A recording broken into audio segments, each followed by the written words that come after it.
President Joe Biden says the U.S. military will construct a port along Gaza's coast to receive humanitarian assistance by the sea. Now, the Biden administration has expressed mounting frustration over the humanitarian crisis and the difficulty of delivering aid to millions of stranded Palestinians. Tonight, I'm directing the U.S. military to lead an emergency mission to establish a temporary pier in the Mediterranean on the coast of Gaza that can receive large shipments carrying food, water, medicine, and temporary shelters. No U.S. boots will be on the ground. A temporary pier will enable a massive increase in the amount of humanitarian assistance getting into Gaza every day.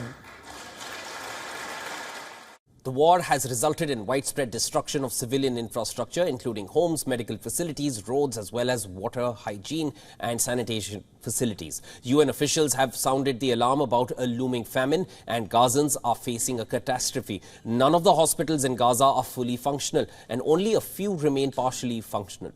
The conflict is pushing the healthcare system to the brink of collapse. Deliveries by trucks have been interrupted by warfare, looting, and Israeli protesters at the Egypt-Gaza crossing. And the U.S. this week began airdrops, along with other nations such as France, Belgium, Jordan, the United Arab Emirates, and Egypt. We're exploring other channels to get aid into Gaza, including a maritime route. White House spokesperson John Kirby earlier this week said they were looking at bringing in supplies by sea, but that logistics were difficult. Yes, you can move more volume in ships, whether they're military or commercial ships, but eventually that stuff has to get ashore, then has to get loaded onto vehicles and then trucked in. Officials at a news briefing said the Mediterranean port would be temporary and built in cooperation with other countries and humanitarian partners.